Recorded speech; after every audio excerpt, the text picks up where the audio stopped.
Kita akan membuka firman Tuhan dalam Injil Matius pasal 5 ayat 13 sampai ayat 16. Ini adalah tentang garam dunia dan terang dunia.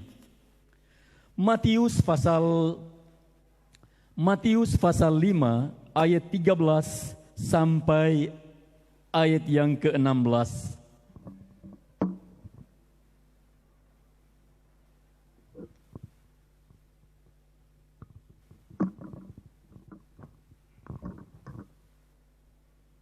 Saya akan baca untuk kita semua.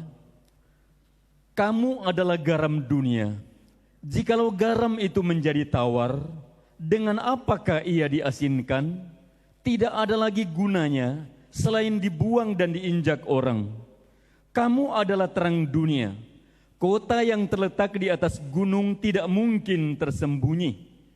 Lagi pula orang tidak menyalakan pelita lalu meletakkannya di bawah gantang, melainkan di atas kaki dian, sehingga menerangi semua orang di dalam rumah itu. Demikianlah hendaknya terangmu bercahaya di depan orang, supaya mereka melihat perbuatanmu yang baik dan memuliakan Bapamu yang di sorga. Nah, saudara-saudara yang kekasih di dalam Tuhan Yesus Kristus, dari firman Tuhan yang kita baca pada pagi hari ini, tentunya kita sudah tahu topik jelasnya adalah kita harus menjadi garam dan menjadi terang bagi dunia ini.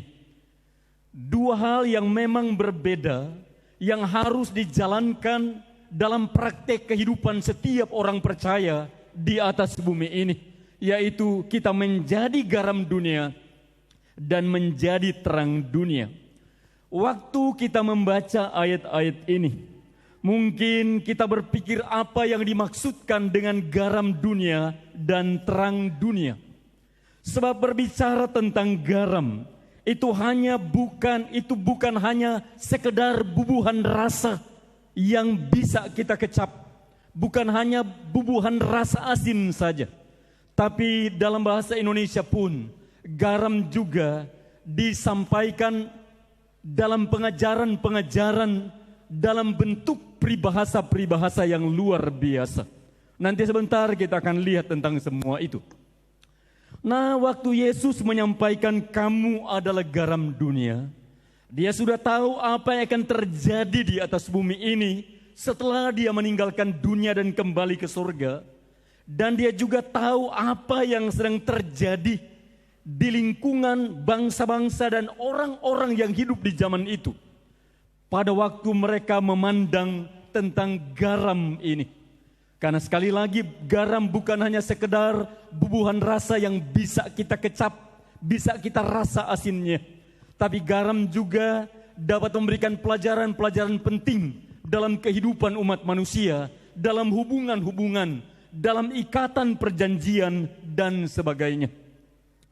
Di bangsa kita, bangsa Indonesia, kita juga mengenal tentang peribahasa-peribahasa yang dimaksud. Seperti bagai garam yang jatuh ke air.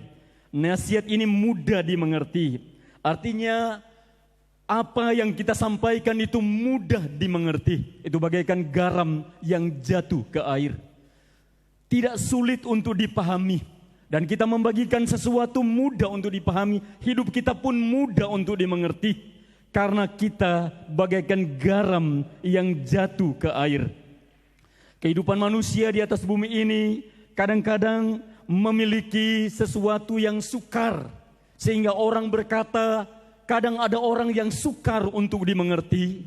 Karena berbelat-belit, karena berliku-liku jalannya, karena tidak dapat dipegang perkataan-perkataannya, karena berbeda perbuatan dan perkataan-perkataan yang dilakukannya.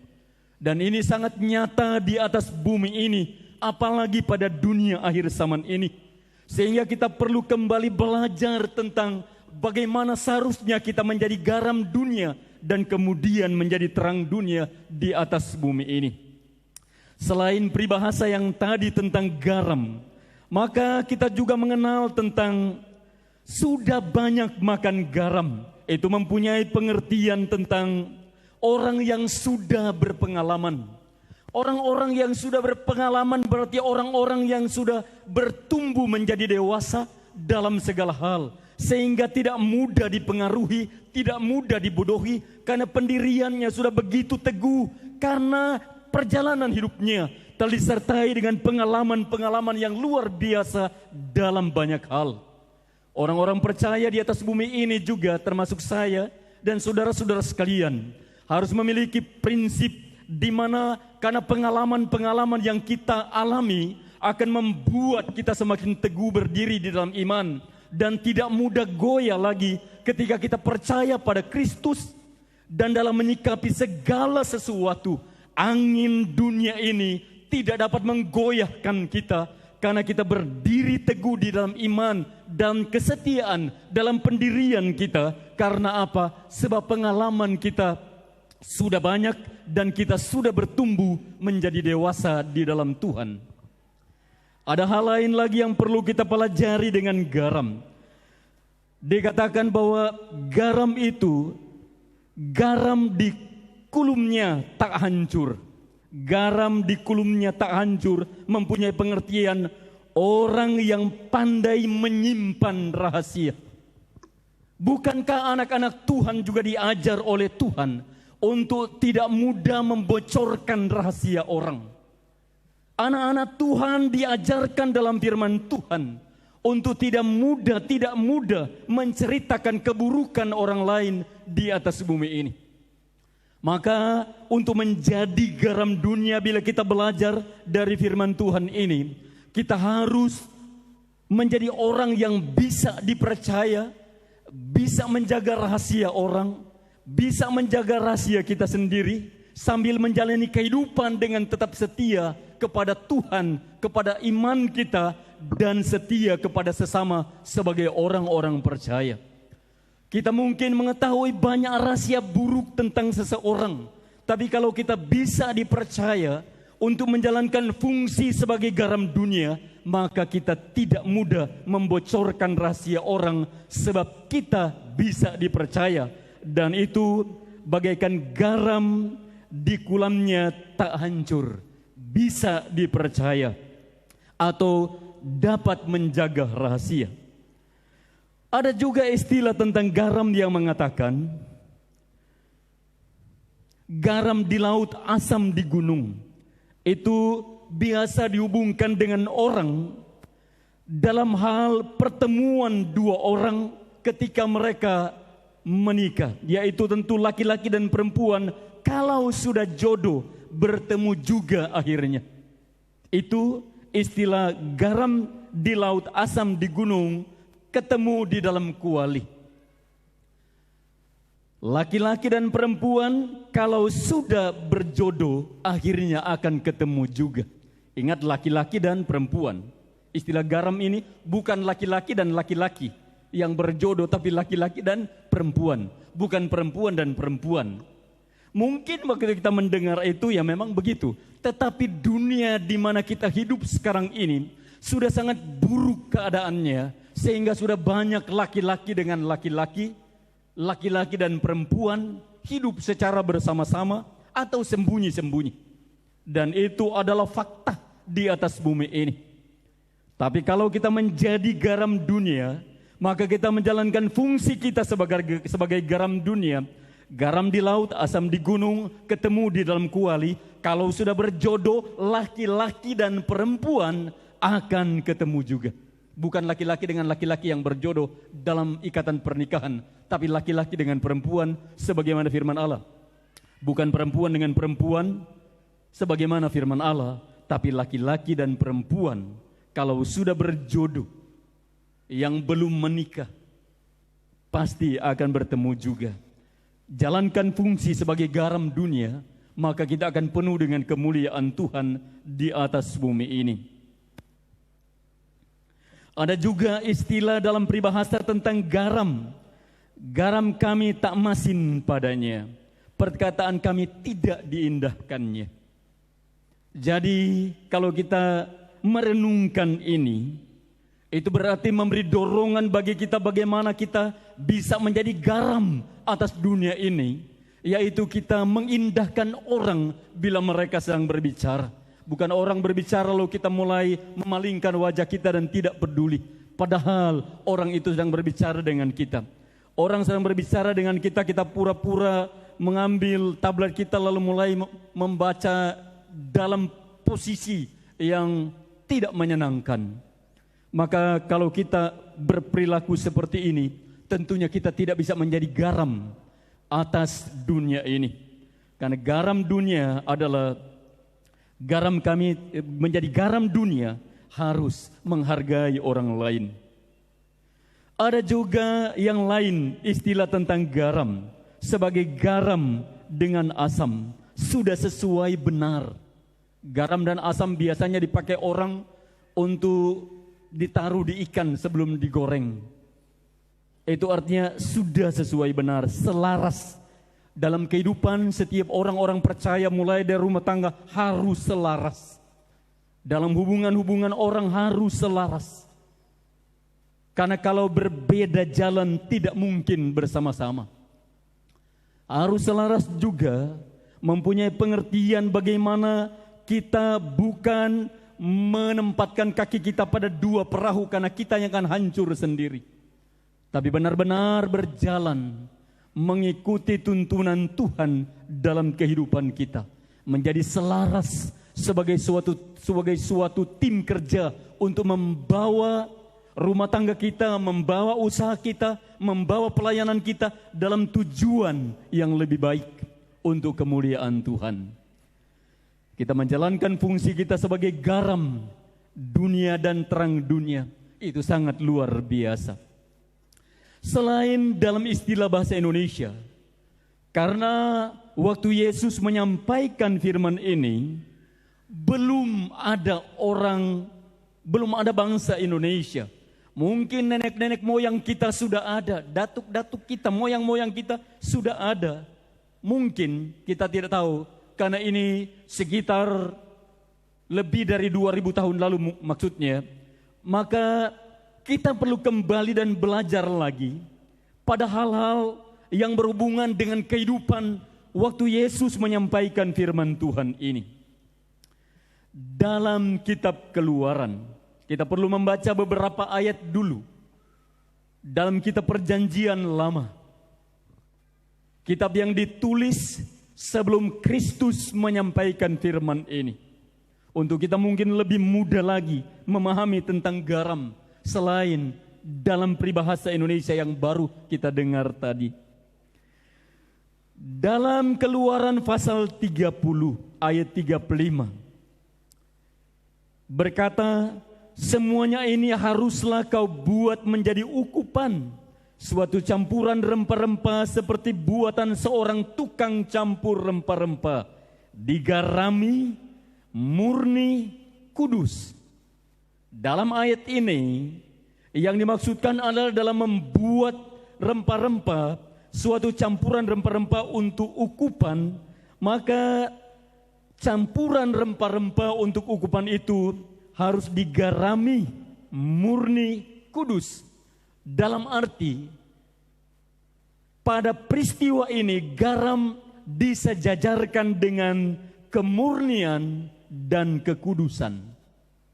Garam disejajarkan dengan kemurnian dan kekudusan. Selanjutnya di dalam Imamat pasal 2 ayat 12, dan tiap-tiap persembahanmu yang berupa korban sajian haruslah kau bubuhi garam. Janganlah kau lalaikan garam perjanjian Allahmu dari korban sajianmu. Beserta segala persembahanmu haruslah kau persembahkan garam. Kita lihat apa yang ada di dalam ayat ini, yaitu ayat ini menerangkan tentang garam perjanjian Allah. Jadi pada zaman dulu sudah ada garam perjanjian Allah, istilah garam perjanjian Allah.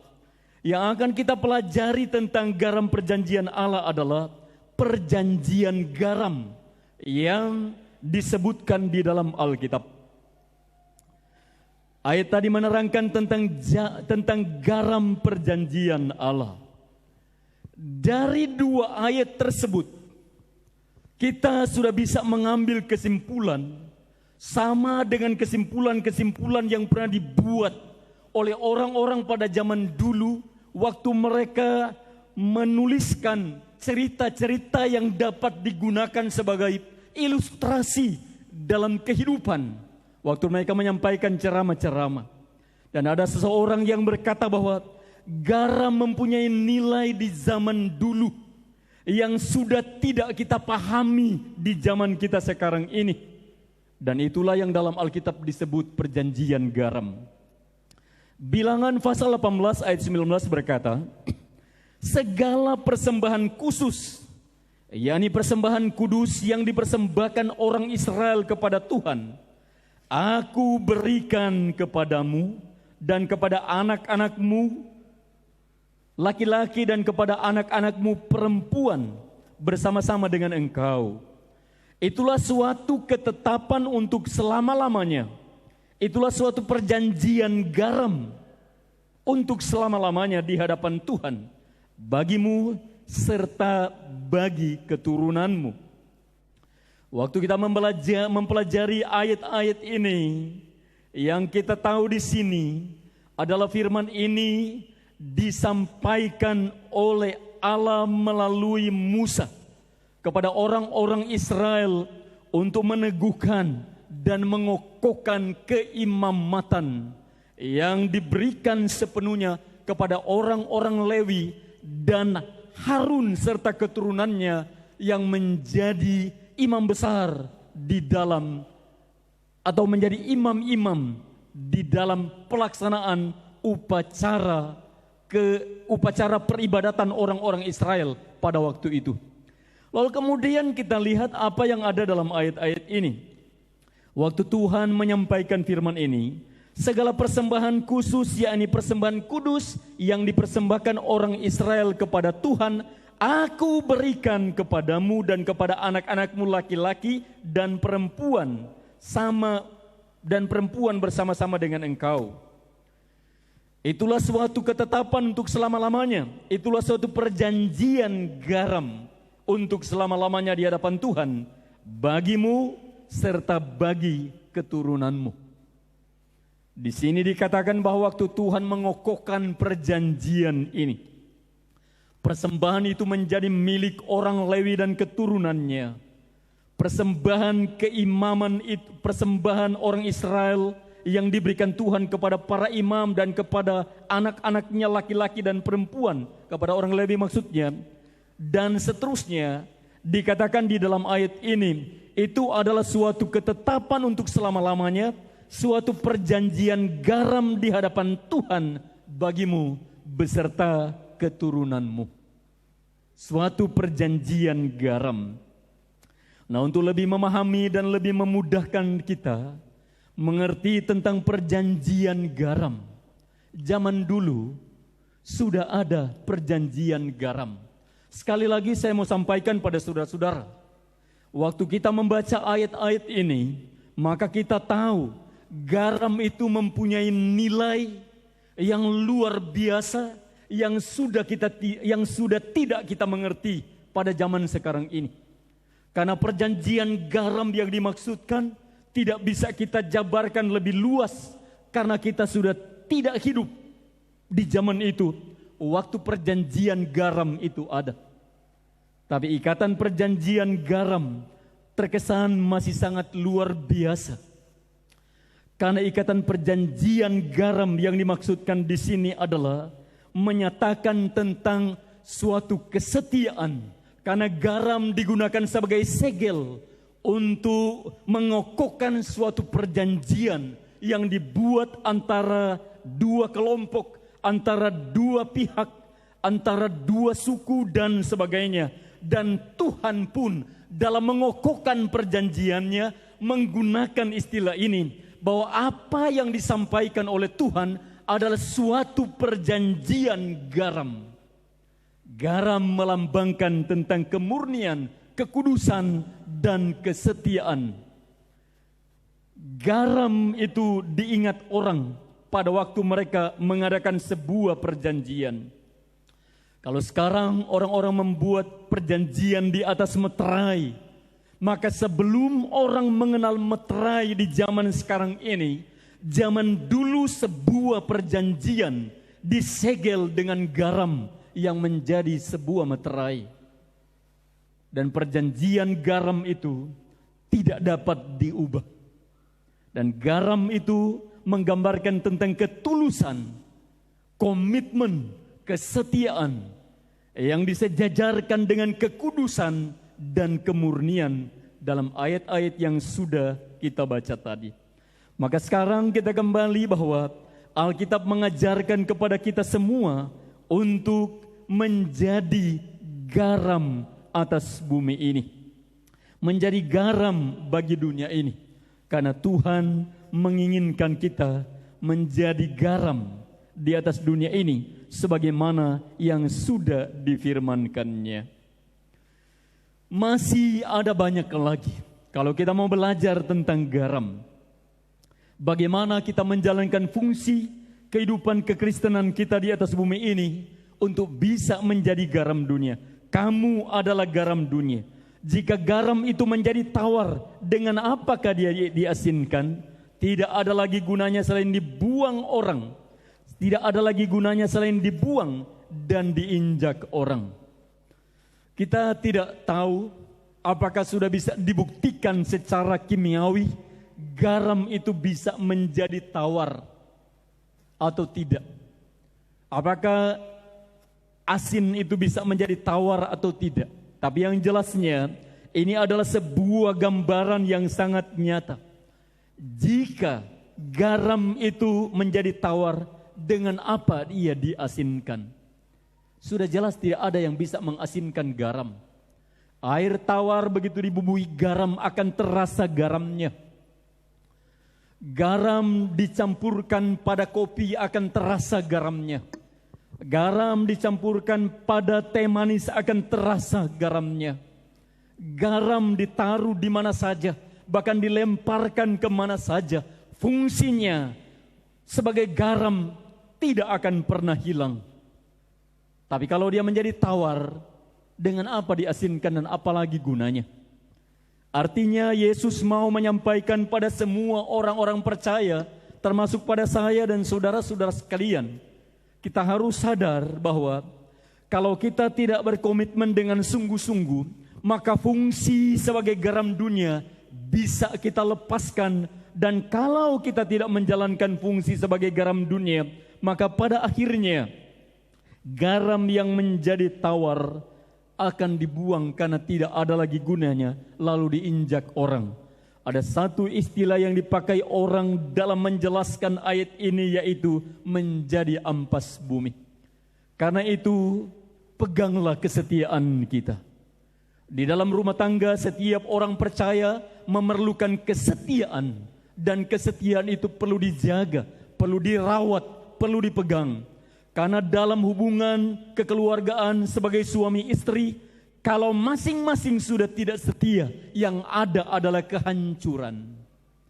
Itu artinya garam menjadi tawar.